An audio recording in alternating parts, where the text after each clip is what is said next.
Ladies and gentlemen, would you please turn up your radio to a level which blocks out those intrusive noises that 21st century life brings us, as once again we join the show business legend, raconteur, after-dinner speaker, and the only person ever to successfully defend his title of Doncaster Cauliflower Ear Champion 1968 and 1969. Yes, you've guessed. It's time for this week's instalment of Count Arthur Strong's radio show.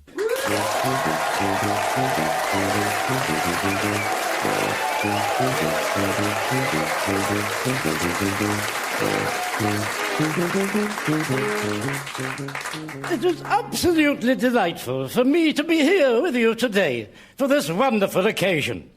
The official opening of a shoe shop is something I always dreamed of doing when I was a little lad. And today, that dream of those shoe shops has come true in spades.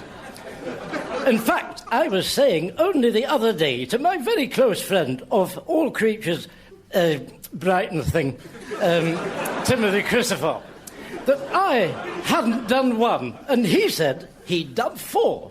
And that just made me think, it's all right for some, isn't it? What's happening? And so to the reason why we are all assembled here today. What's happening? I'm opening a bloody shoe shop. It's nothing to do with you, so just shift yourself. And I shouldn't have to deal direct to the public. There should be someone wearing sunglasses and headphones between me and the masses. I've seen crowds turn nasty before for no apparent reason. Do they do slippers? How would I know? Do I look like a slipper salesman? Yes. Well, I'm not. For your information, I'm a busy, terrible personality. And, oh, no, I'm not. I'm a terribly busy personality. Terribly busy personality. One of the things I do is open things for money. So shove off, because you're causing yourself to be a spectacle of your own making. And so, without further ado, I named the shoe shop... what's it called? Carter's Casual Footwear. I named this shoe shop Carter's Casual Cartwear. Right, now, could you just stay there a second for the photograph? Absolutely, of course. Oh, of course. Oh, yes. Always happy to accommodate the gentlemen of the press. Who's it for? The Times? The Express? The Telegraph, perhaps? Retail Footwear World. And if, Mr. Carter, you could get in next to him, let's have a shopper in as well. You love, will you, Do they sell slippers? Oh, not her. Can't you pick someone else? Well, there isn't anyone else here. Right, just stand there, love. Not in front of me. I'm the main attraction. You're masking me. Stand in front of him, Mr. Carpenter. Do you think you could, hold a shoe or something? I'm not holding a bloody shoe. I am a show business personality. I have people to hold shoes for me. Right then, OK, well, say cheese. I'd rather not, if it's all the same to you. Cheese does tend to repeat on me. I am prepared to say cream cracker, however, without fear of dyspepsia. Whatever, it doesn't really matter. Maybe not to you, but I'm burping all morning if I have a bit of cheddar. Some people are lactose intolerant, to whom the mere thought of cheese is, anathema to them. Oh, well, sorry, I think. Right, ready and... Cheese! Cream cracker... Oh, I wasn't ready for that. I had my mouth shut. My eyes open. I had my eyes shut. Well, let's try one more time then. Keep your positions. Ready and... Cheese! Oh, sod it. I've said cheese now. As if I haven't got enough problems with my digestion I'm a martyr to. Right, that's my responsibilities discharged. See? It set me off as that.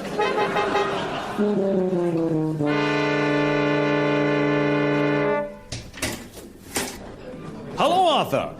Jack? A pint, is it? That would be the conclusion I would jump to if someone walked into my public house with a look like this on its face. Pint it is, then. Are you well? Don't ask. You don't want to know, Jack. You do not want to know. You really are best off not knowing nothing about it. Oh, well, all right. I've been under the doctor. I have, Jack. Dr. Baker. Had to go and see him a few days ago. Oh, nothing serious, I hope. Well, I've said to him, Dr. Baker, as you know, because of my right vast wealth of medical knowledge I possess, through my work with the St. Anne's Ambulance Brigade, which, incidentally, I am acting captain in at the moment, having done a thorough medical examination of myself from top to bottom, I know what it is that's wrong with me, and I know what I need prescribing. He said, "Oh, it sounds serious." Excuse me, can I have a pint of lager? Do you mind? I'm embroiled upon what might be a matter of life and death here, with your pint of lager. Well, I only want a drink. Yes, well, I only want to live. Now then, think about that. I might not see the week out. Well, I'm sorry, I didn't know. Yes, well, you do now, don't you? I said, I have suffered, Dr. Baker, from what I suspect to be unsuspected heart mumble. Murmur, I mean. And I've come in for a prescription for some of those odour eaters. No, not odour eaters. Beta blockers. I have come in for a prescription for some of those beta blockers all the snooker players are on. If as well as giving me a few extra years to live, it will help to improve my snookering. Then that's a side effect I'm only too happy to live with. My current highest break being stuck somewhere around the 12 to 14 points area. So anyway, as he gave me a prescription, well, frankly, he had no choice, Jack, because of my being captain of the Jumblers. And later on, I've gone into Clark's the chemist to cash it in. But when I've got to the counter, it wasn't in my pocket. So I've said to Clarky, look, listen, Dr. Baker has given me a prescription for some odour eaters. I must have left it on my nest of tables. I said, to save me going back to fetch it, because in my condition, any exertion could prove fatal, I said, do me a favour, give me the odour eaters now, and I'll drop the prescription off later on. Well, he's looked at me right funny as Clarky. He said, you don't need a prescription for odour eaters. Anyone can buy them. I said, well, what's Dr. Baker playing up then? He's definitely given me one. So anyway, he lets me have a packet. And when I've got home and opened them up, they're not for your heart at all. They're for your sodding feet. I'll tell you something, Jack. He's well past it, is Dr. Baker.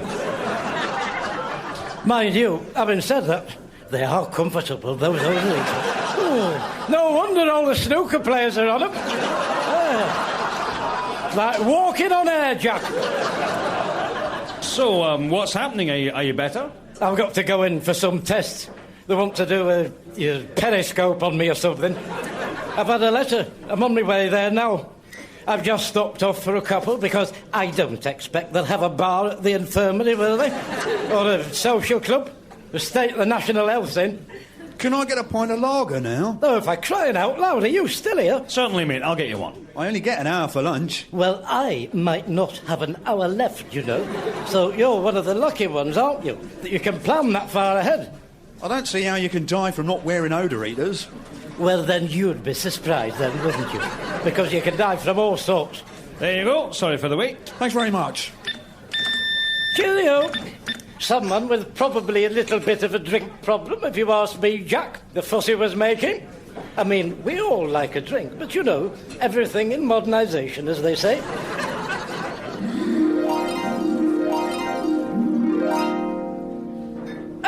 Melly had a canary up the leg of a dwarf. Come on, it wouldn't come down for half a crown, but would have allowed it the floor. Oh, smashing! Another one of those, please, Jack. What time's your appointment at the hospital? Oh, sod it, I'd forgotten about that. Oh, I'll finish this, then I'll have to get off, I suppose. Jack, could I just shake you by the hand, in case I don't make it? And I'd like to say a few words to you. Your pub, Jack, has been like some bacon to me. Like a beacon. Like a beacon to me. These last few insignificant years of my mortal coil of mine I've lived, which don't add up to a hill of beans when you think of all the millenniums we've lived through. 3 world wars, icebergs, man in the moon. My plight, in the great scheme of things, is of no consequence. I came from the dust, Jack, and I will return to the dust, Jack. I'm not afraid. Not of dust. I mean, it's only dust. Are you getting me that short or not? I was just listening to you. You listen with your ears, Jack, not your optics arm. Have you never heard of multi-story tasking? There you go, Arthur, on the house. Thank you very much, Jack. Down the serving hatch. Ooh, by gosh, that was the stuff. Right. Well, I might see you again, Jack. I might not. But if I don't, the shoulder of mutton will always hold a very special place in my shoulder. Dear heart. All the best, old friend.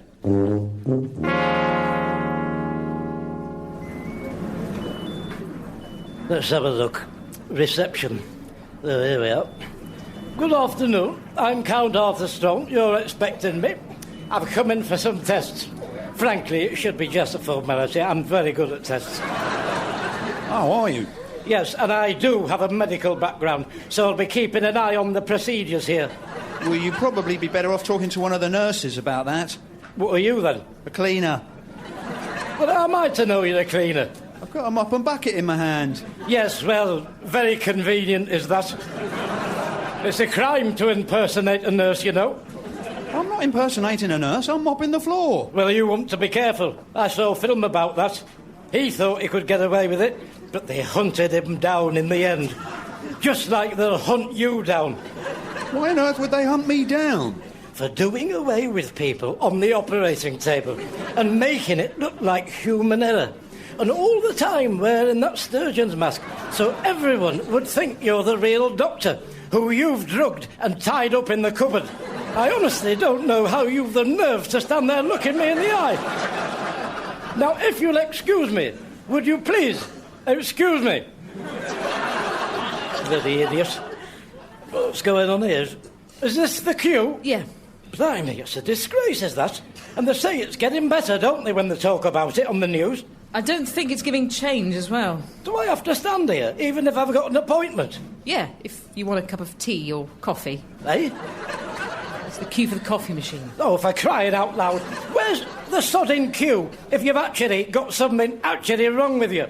I could have bled to death by now. Have you cut yourself? No, I haven't cut myself. I'm just saying.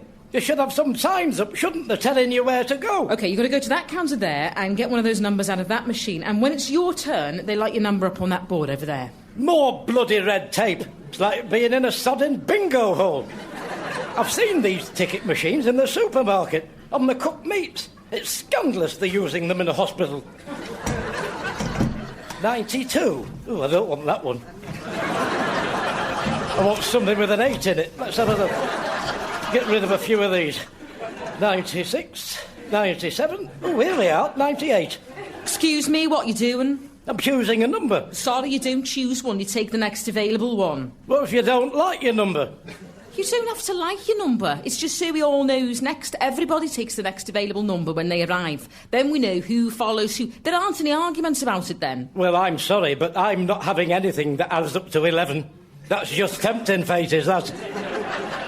Anyway, what's it got to do with you? Are you so far ahead with your cleaning you have time to stand round talking to me? I'm not a cleaner. I'm a senior nurse. Well, you're saying that, but how do I know? I've already unmasked one imposter since I've been here. I've seen a film about it, so I know what the signs are. I shall be keeping a very close eye out this afternoon. Don't you worry about that. Dear me, I have never in my life come across this sort of gross ineptitude. It really does beggar my disbelief. Anybody sitting there? No, help yourself, mate. What number are you, then? 41. Not bad. They've just tried to get me to have 92. I told them straight, I'm not having anything that adds up to 11. Why, are you superstitious? Oh, no. I have little things I observe, but I'm not superstitious. Like what? Well, I'd always salute a magpie, but that's not because I'm superstitious. I just think if I don't do it, then some bad luck might happen to me. So that's to safeguard myself, really. What number did you say you were? 41? Dear, oh dear, there's 50-odd people before me. Here, look. I'll swap your 92 and 93 for your 41. No, I don't think so, thanks. All right, 94 as well, then. Well, what would be the point of me swapping? All right, 95 as well, but that is as far as I'm prepared to go. I'm sorry, I just don't see the logic of what you're suggesting. The logic is of what I'm suggesting is, if you do the swap I propose, then you will have all these other numbers to have, and they will be yours personally. Well, thanks, but no thanks. And I'll give you a signed photograph. Who of? Me, of course. Why would I want a signed photograph of you? Well, I don't know, to put on your sideboard or whatever people do with them. Would you put a photo of me on your sideboard? Don't be ridiculous. What would I want a photograph of you for? You're not a busy celebrity of my standing like I am. Who are you then? Count Arthur Strong, of course, as if you didn't know. Pulling my leg like that. I'd laugh if I hadn't heard it before. Ad bloody infinitum. Count Arthur Strong? No, I don't think I've heard of you. Well, I can only assume you're in here with a bang on your head, then. Because everybody knows me. I've had a lifetime in show business, I have. You must have seen me in Bridge Up the River Kwai, or is it the other one? No, sorry, afraid not. All right, I'll give you 50 pence as well. No, I don't think so. £1 then. Cash in hand, on the table now. And that's a once-in-a-lifetime offer, never to be repeated. Unlike cheese. And that is my final offer as well. So don't think you can get any more out of me, because you won't. I have a reputation for being a hard businessman of the Donald Duck mould. Trump, I mean. Donald Mould Trump. Donald Trump mould. Here we go, number 41. Here we are, love. That's me. Bingo! Just a minute. You weren't 41. I remember you. You were in the 90s. Oh, no, you must have got me confused up. 41, that's me. Look, there's me proof. There's something funny going on with you. No, there isn't. Look, here's my letter. Well, you shouldn't be here at all, and you should have gone straight to gastroenterology. Well, no one's told me that. It's in the referral letter, look. Oh, for crying out loud. Why don't you have a sign up telling people to read the letters? I've just spent the sodding £5 getting myself bumped up the numbers. Where have I got to go, then? Follow the green line. It'll take you right there. Right, thank you very much. Excuse me, is this the gastroenterology wing? The what? Oh, for goodness sake. The gastroenterology wing. The what? Oh, just will you? Just listen when I'm talking, then. I said, is this the gastroenterology wing? Where you come for your stomach if you have wind or something? Do you mean gastroenterology? Isn't that what I've just been saying? Splitting hairs? Yes, well, it is gastroenterology. Thank goodness for that. I've been wandering about for hours. We're very easy to find. You just have to follow the green line. Well, no one told me that. I've had to ask in the florists. And I had to wait in the bloody queue there as well. Right, wild goosey gander, she sent me up goose chase, wild goose chase. Anyway, you're here now, that's the main thing. Here's my letter. You should have been here 4 hours ago. It is your responsibility to get yourself here on time. Oh, we can all point the finger, can't we? There's no skill in that. It's not like fishing, is it? Anyway, as I say, you're here now, so let's just forget it. Would you please tell my consultant, please tell my consultant I'm ready to insult him. To see him. I'm afraid that's not possible. He's gone. He's finished for the day. Oh, dear me. It's like a bloody carry-on film, is this? What am I supposed to do, then? Well, I'm afraid you'll have to get your GP to refer you again. He'll have to make another appointment for you. Oh, dear, oh, dear, oh, dear, oh, dear. Look, let me explain something to you. I am a very busy celebrity. It's just not that easy for me to say I have a free day. I have to keep myself available for what comes up. Shoe shops don't open themselves up, you know. It was just good fortune I was free today. Next week, who knows? I could be doing Sunday night at the London Palladium. Or that one with a talking horse. Oh, it is good, that. Yeah, I've always thought I'd make a good doughty neighbour in that.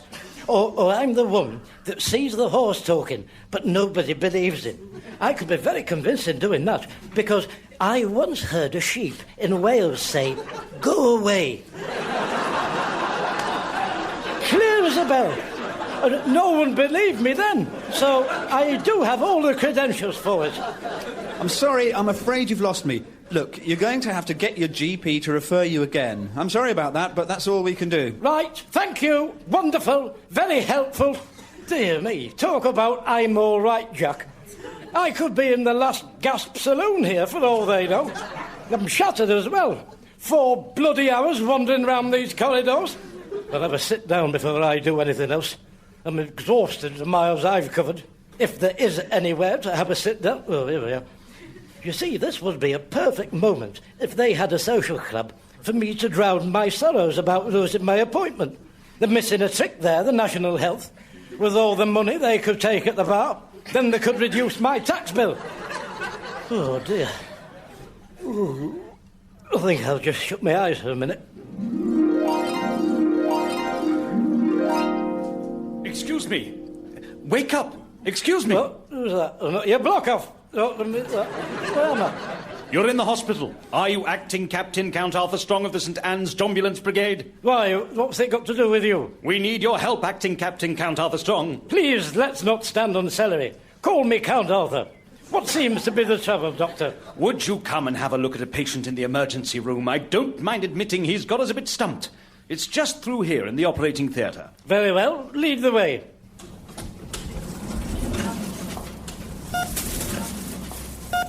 Good afternoon, everybody. I'm Count Arthur Strong. You may have heard of me.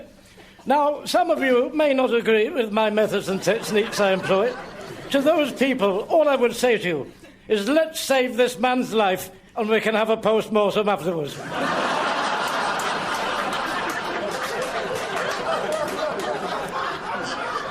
Agreed? Good. Right. Stand back, please. Let me have a look at him.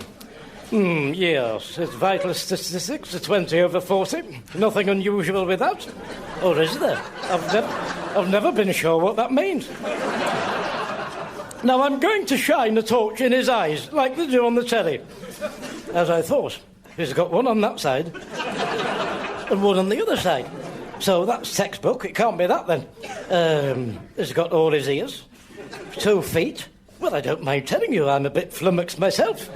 Is there a history of unconsciousness in the family? Not as far as we know. Right, let's try him on another 2 units of Zinfandel, please. See what that does. And, go on then, twist my arm. I'll have a small one as well while you're at it. Cheers, everybody. So, what do you think, acting Captain Count Arthur Strong? Oh, look, I've told you. Stop calling me all that. What's up with you? Don't call me it anymore. It's annoying. It's too long for one name, all that. Has anybody tried hitting him on the knee with a little rubber hammer? I've seen them do that on Casualty. Yes? No? Oh, well, it looks like I'm going to have to open him up. Can you put my special music on, please? I listen to when I'm doing operations.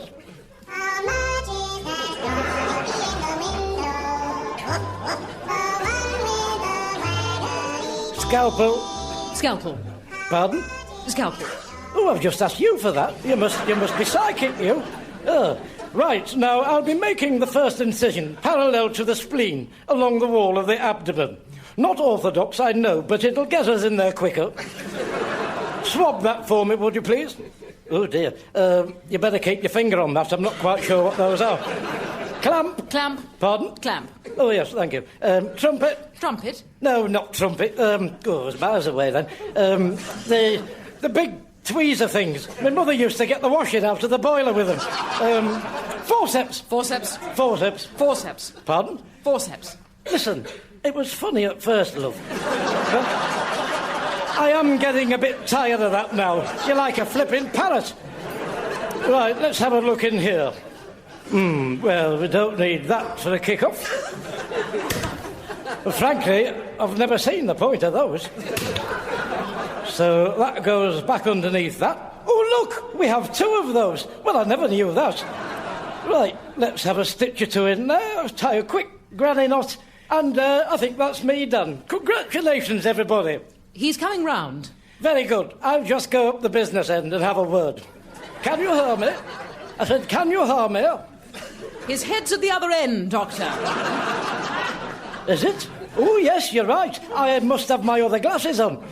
Well done, you. You have the makings of a fine sturgeon. Highly commended. I'll go up the other end, then. Ta-ta. Hello? You know you're a very lucky young man, don't you? You'll probably be a bit sore for a day or two, but I expect you to make a full and complete recovery. Can you hear me? Hello? Can you hear me? Come on. Wake up. Wake up. Can you hear me? Can you hear me? Can you hear me? Can you hear me? Come on, wake up. Are you all right? Get out of it. I'll knock your block off. Go on. Get out of... Take it easy. Calm down. You must have fallen asleep. I'm not coming in here. You're not whipping all my bits out when all I've got's a bit of trap wind. I've had it before. I'm going to report this place. You're all body snatchers.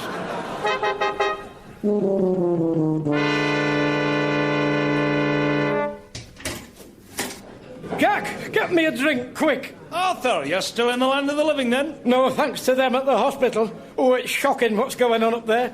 Cleaners doing major heart surgery. Fortunately, I had what they call an out-of-my-head experience. Body, out-of-my-body experience. Like you read about in The Woman's Realm, Jack, while I was in there. And it's a sodding good job I did. Otherwise, goodness knows what they'd have whipped out of me. Well, that's £2.20. You've not had the results back already, have you? No. I've re-examined myself, Jack, and I've given myself the benefit of my own second opinion of mine. And on reflection, I've decided it might have been a spot of trap wind. I have had it before. I will be monitoring myself over the next critical 48 hours, and if it is, I suppose I'll just have to learn to live with it and make the most of what time I do have left. Here's your change. Oh, sorry, Arthur. Where's that gone? Must have rolled under the footrest. Oh, there it is. I'll see if I can stretch and get that. Come on. Oh, come on. Nearly got you.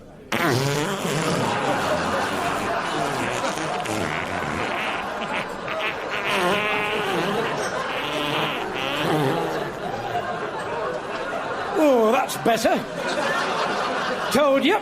I should never have allowed them to give me that cheese down the shoe shop.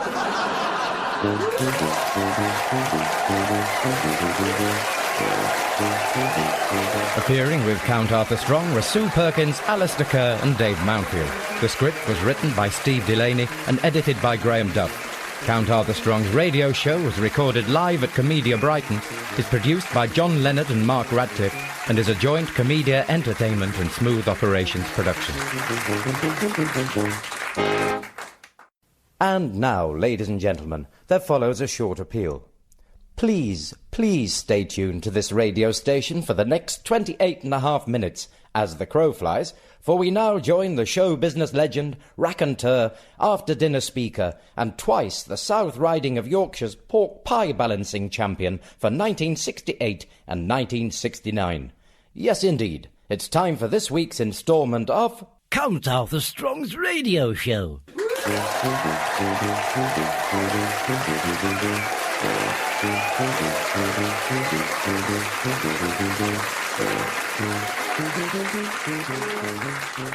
Let's have a look. Jodhpurs, will I wear those? Well, I'll take them just in case. My pith helmet, I'll definitely wear that for it. Pointing stick, I like a good point. Gives you a bit of authority. Oh, that bloody thing. Hello, Count Arthur Strong speaking to you. Please be brief and concise. Do I have the pleasure of addressing the head of the household? Why? Because I'd like to speak to the head of the household. What for? Are you the head of the household? Might be. On the other hand, I might be my cleaner, Doris. Stranger things have happened. I'll tell you something, though. Whoever it is you're talking to, he's a very busy man, what with being head of the household and all the responsibility that brings with it. What do you want? Have you ever thought about what would happen to your property if you died without making a will? Well, I suppose eventually it would fall down, wouldn't it? I beg your pardon? It'll not stand forever, will it? It would obviously fall into disrepair and then in, I don't know, 100 years or 1,000 years or something, it would eventually fall down. Like all these abbeys, you see. Pardon? All right, fair enough. They did have all their roofs ripped off them by Henry VIII in a fit of pique against papal Rome, because he couldn't get a divorce from one of his wives. I forget which one of them it was now. I used to know them all. I was known for it, yes. Hang on, let's have a go. Anne Boleyn, Anne of Cleves, Anne of 1,000 Days, Anne Hathaway, Catherine the Arrogant, Catherine Hepburn, Audrey Hepburn, Glenda Rogers. Oh, she was good in that one, wasn't she, Glenda Rogers, with Keith Michelle, Anne Hathaway, and Felicity Kendall. There you are. That must be at least 8 of them. I told you. Are you still there? Yes. Has that answered your question? No. It's your will. I wanted to talk to you about whether you've made a will or not. Ah, so that's what you are. An ambulance chaser, eh? You draw me into a seemingly innocent, hypothetical conversation about how long it would take my house to fall down. Then, when you've lulled me into a false sense of senility, you get me to change my will in your favour, like that big blonde did who keeps ballooning up. Oh, yes, I was reading all about that in last August's Woman's Realm at the dentist. No fillings. No, it's nothing like that. She'll probably spend his millions on more plastic surgery in the search for eternal youth. Mind you, I suppose I've been blessed, I have. I've always looked younger than I am. Oh, yes, I've never had any need to have my buttocks siphoned off and squirted in my forehead like some of them. Thank you very much. Cliff Richards has it done once a fortnight. It's a wonder he can sit down. His bottom must be red raw some nights. Lulu, she's another one. Can I just explain why I'm... Oh, dear, wouldn't it be dreadful if they got the syringes mixed up and you ended up with Cliff Richards' buttocks in your face?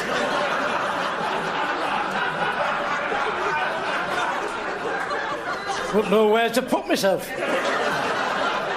I mean, I did quite like mistletoe and wine, but I wouldn't want his buttocks in my face.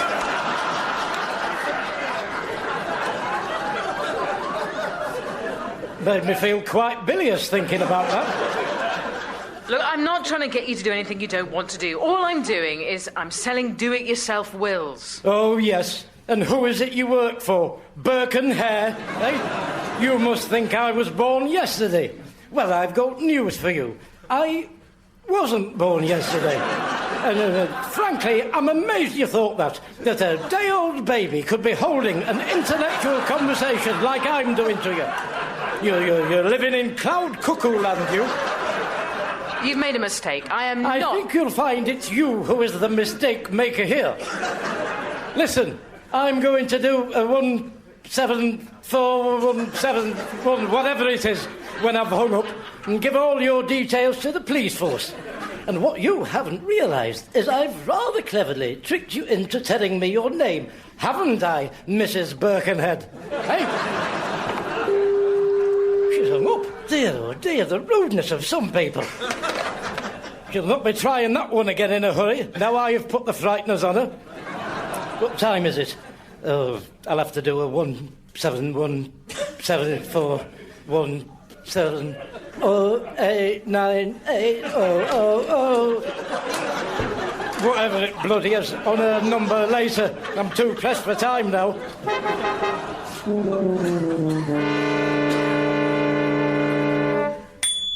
Good morning. Morning. Some streaky bacon, please, Wilf. Pardon? Some streaky... You're not Wilf. Well, I know I'm not. Just a minute, what's going on here? If it's the butcher's you want, it's next door. You've come in the optician's. How's that happened, then? I don't know, but if you're thinking of an eye test, you're in the right place. There's nothing wrong with my eyes, as you would realise if you were a proper butcher. Oh, for crying out loud. I think someone is playing city beggars here, aren't they? And now, if you'll excuse me, because I don't have time for your silly games, good day to you. Oh, by the way, if you look at that light fit in there and say hello, because you've just been on Candida Camera. What's Candida Camera? Can't stop, got to catch the next person unawares.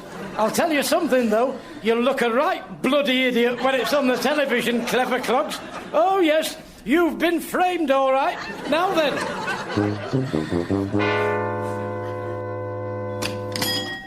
Morning, Arthur. Wilf? How are you this morning? Very well, thank you, Wilf.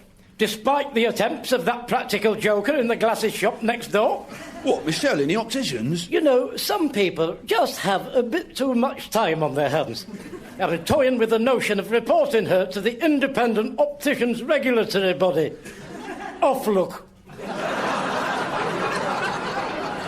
She's only just been trying to pass herself off as you, with a blatant disregard for gender. You won't have a word with her about that.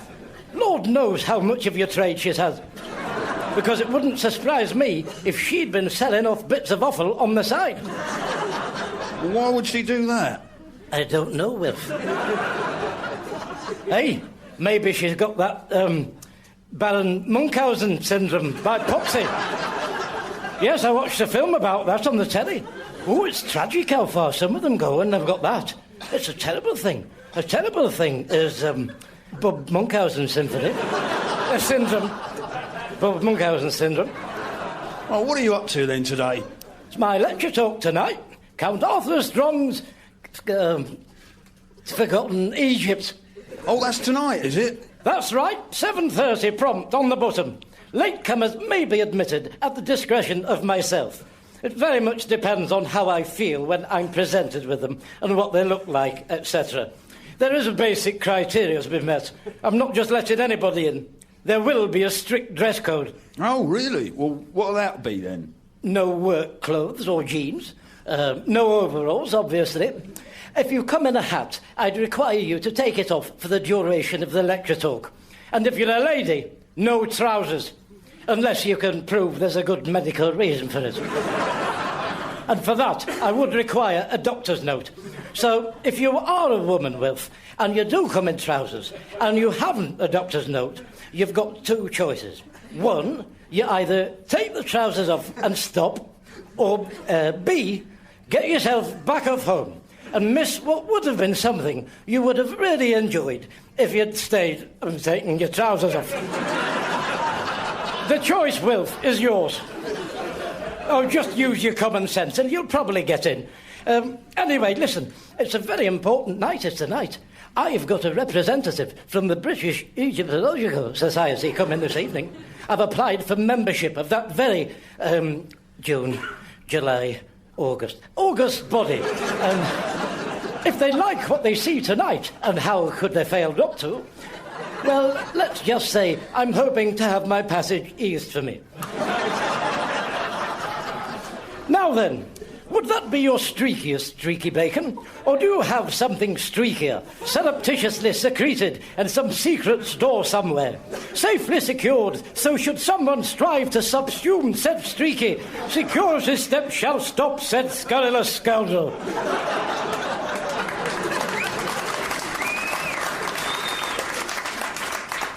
Or is that the lot you've got there?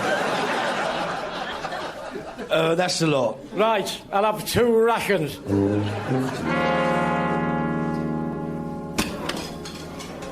Hello, Arthur. What's all that you got there? Oh, it's all my bits and bobs for my Egypt lecture for tonight. Oh, it's tonight, isn't it? Yes, it's flipping tonight. You've had a poster up in this cafe with a date on it for a fortnight. Well, yeah, I did look at that, but I can't read it. That, Jerry, is because it's in hieroglyphics. Like a poster in a cafe would have been in those days. It's authentic, Jerry, that's why you can't read it. Yeah, but how will anyone know what it's about or what time it's on? The time's on there. Where? Oh, for crying out loud, Jerry. You have to at least come and meet me some of the way on this. Look, knotted rope, severed arm, lioness, viper, carpet, severed arm, staff, rock, stuff, vulture, viper, vulture, water. 7:30, what's up with you? Oh, right, yeah, I see it now, yeah. What can I get you, Arthur? I'll have 2 teas and a slice of toast. Slice of toast and 2 teas. No, will you just listen?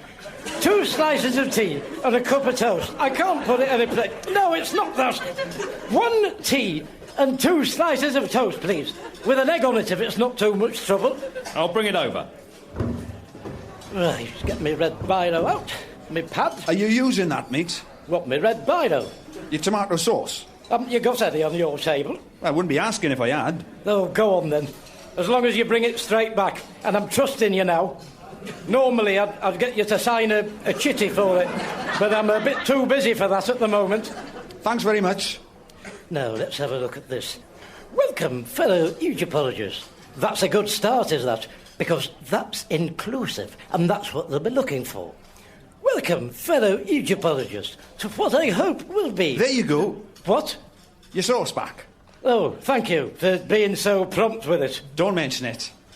Right, now, welcome, fellow Egyptologists, to what I hope will be an illuminating and instructive... Excuse me. Oh, what? What is it now? I was wondering, could I use your tomato sauce? What's up with yours? I haven't got any. There's none on the table. Oh, take it.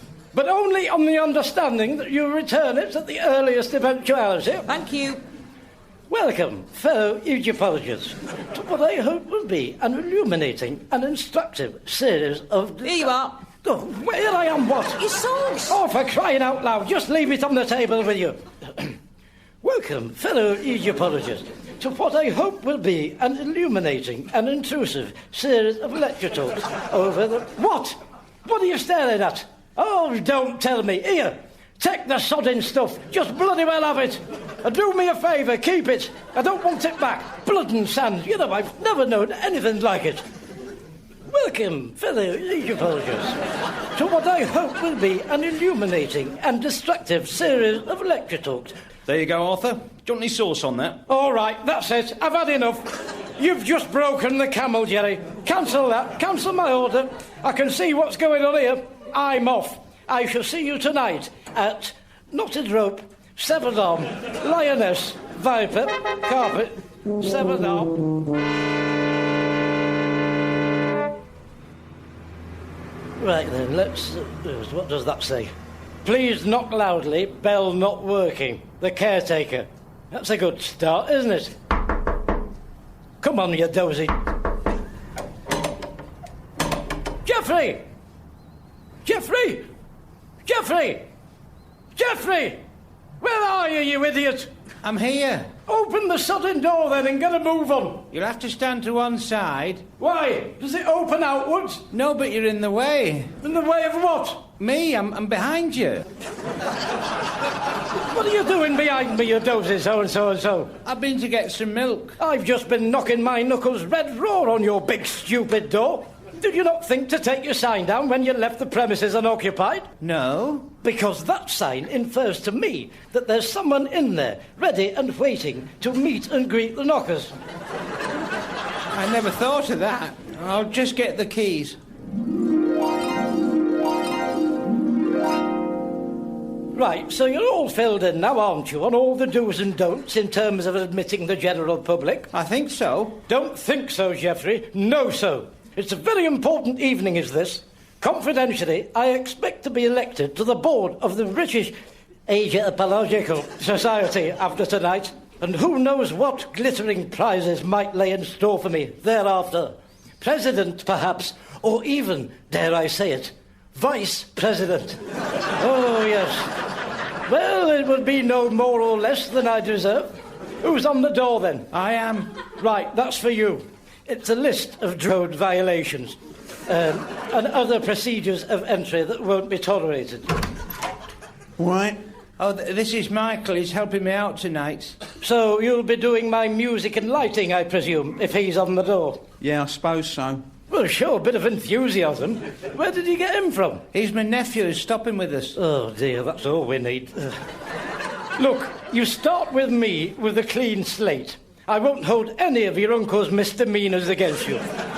With me, you're innocent until I can prove you're guilty. I hope you're better on the technical side of things than you are at communicating. Dunno, I've never done it before. Oh, wonderful. Look, here's a list of cues and what you have to do. It's all written down to make it easy for you. When I say the things on it, you perform the relevant action, right? So come on. If I were to say to you, pyramids, what would that be the cue for you to do? So look on the list. Pyramids. Pyramids. Oh, if I could... Look, what does that say? I don't know, I can't read your writing. Looks like panda. It does not. I'll pander to you in a minute. Look, it clearly says pyramids, does that? Jeffrey, look at that. What does that say? It looks like pariah. It says sodding pyramid, that. What's up with you? Here, you, nephew, whatever your name is. Take that cue sheet, and in the time remaining, I want you to study it meticulously. I don't want things going wrong tonight. It's a very important night. I have a representative of the British Egyptology Society attending tonight. I want this lecture talk to go with military precision.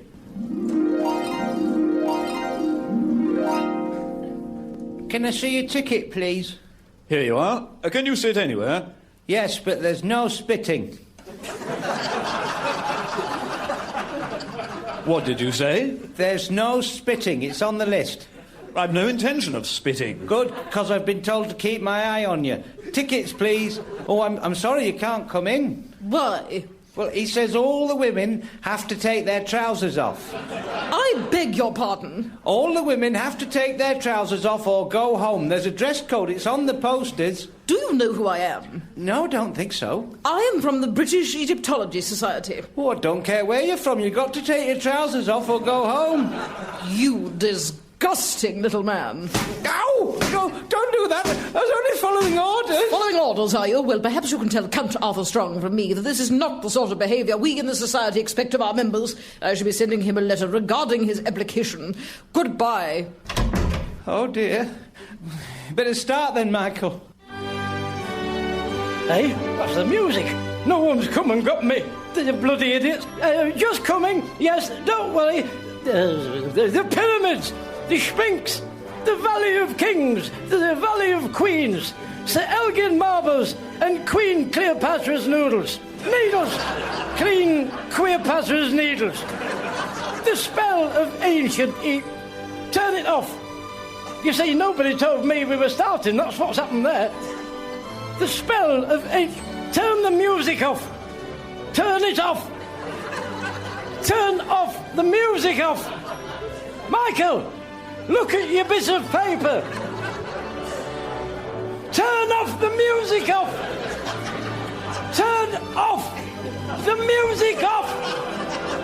Watch my top lip. Turn off the sudden music off. Could you not see what was going on, for crying out loud? It bodes well for the rest of the evening, doesn't it, that? The spell of ancient Egypt has fascinated and enthralled people for the last millions of years. From Ramesses, the sun god, through Nefertiti, right the way up to Hatshepsut, the one-legged goat king. And where we are today. Let's talk for a little while about Ramesses, who I've just mentioned. Emperor Ramesses was a giant of a man, standing some full 6 foot in his stocking feet. Or should I say, in his besandaled feet, in his case, if you'll pardon the pun. Now, 6 feet, let's use the Egyptian measurement, 24 carry 2, 64 pigeon legs. Doesn't sound very high to us these days. But in ancient Egypt, with the average height being somewhere around the 4'6" mark, that would be 24, 38 pigeon legs. You can see that Ramesses stood a good... I wish I'd never started with that now. 15 or 20 pigeon knees above everybody else. Now, as well as all that, Pharaoh Ramesses sired an extraordinary number of offspring. Some hundreds and hundreds of children. They're still digging them up at the pyramids. But you know, my fire was first lit for all things Egypt when I was doing my national service. I was in the entertainment branch of the forces, as you all well know. It's been very well documented in autobiographies people have written about me and such like.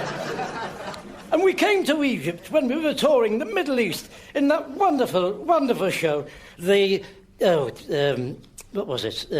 Musical. Fiddler on the Roofing. That's it. That's the one. Anyway, in a break from rehearsals, me and some of the cast hired some of those, what are they called? Yacht of the desert. Camels! Filthy, dirty, disgusting scavengers! Move away from me, you filthy beast! Go on further! That's more like it. Disgusting animals. Spat right in my face. I never even said anything to it. Anyway, we rode, guided only by the stars, nor by nor'west, until we arrived at the old cursed tomb of King Nephew Canva. Do you know, if I live to be 100, I'll never forget that night when we arrived at the cursed old tomb of King Nephew Canva. If I live to be 100. At either side of the entrance there stood, hewn from solid granite, I would imagine, two giant colossuses.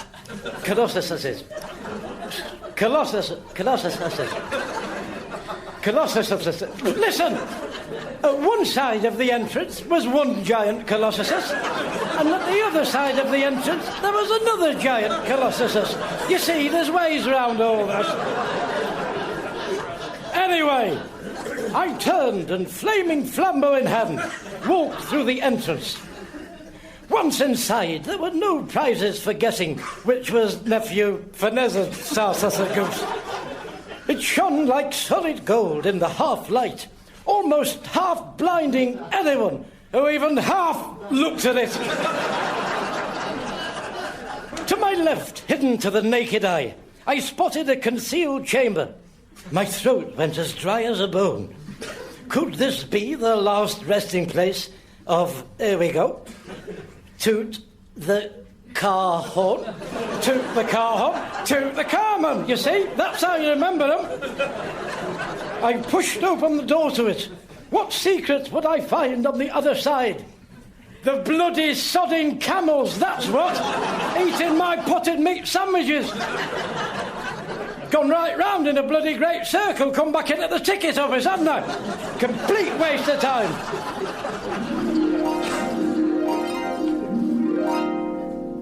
And so, ladies and gentlemen, there you have it. I hope you've been as illuminated by me tonight as I don't mind saying, even if I say so myself, I have by what I've heard me saying to you. And it's not often I can say that.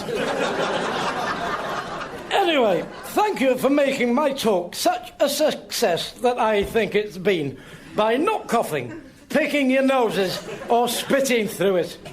You've been marvellous. Good night to you. Hello? Hello? They're both gone. What about whoever it was from the British Egyptology Society? I don't think I saw her. What do you mean, her? Oh, it's not my fault. She wouldn't take her trousers off. What are you talking about, you idiot? She belted me on the head with her umbrella. What did she say to you? She said she was going to send you a letter about your application. And how did she say it? Was she smiling? Did it sound as though they would treat it in a favourable light? She seemed very positive in a way. Oh, well, there you are then. That sounds promising. And when she belted you, was it playfully? It did hurt a bit. Oh, yes, but you know, that just could have been an accident. She probably stuck her head in the door, saw everything was all set up just right for a wonderful lecture, and rushed off back to the office to splash a letter of recommendation off to her superiors, stopping only to playfully hit you on the head with her umbrella. Well, oh, that sounds very encouraging. Very encouraging. I'd say we have something to celebrate. Have you got any drinking at home? No, I haven't. Oh, well, then we can go down to the Shoulder of Mutton, have a couple there. Drink to my impending good news. Well, I don't know. I'll see if I can get something to eat there as well. I'm famished. I missed my breakfast this morning. I could eat a horse. And do you know, Geoffrey, When I'm Vice President of the British Egyptology Society, I'll be able to afford to eat one if I wanted, which I don't. I mean, I'd eat one if I was starving, if it was me or it, in the desert or something. But I wouldn't eat one for fun. And I'd only eat what I could kill. Will they still be open? Oh, yes, Jack doesn't close until vulture, lion, vulture, viper, vulture, water, quail chick, basket, lion, quail chick, basket, tea's maid, no, I've said tea's maid, cuddly toy, glass decanter. Appearing with Count Arthur Strong were Sue Perkins, Alistair Kerr and Dave Mountfield. The script was written by Steve Delaney and edited by Graham Duff. Count Arthur Strong's radio show was recorded live at Comedia Brighton, is produced by John Leonard and Mark Radcliffe, and is a joint Comedia Entertainment and Smooth Operations production.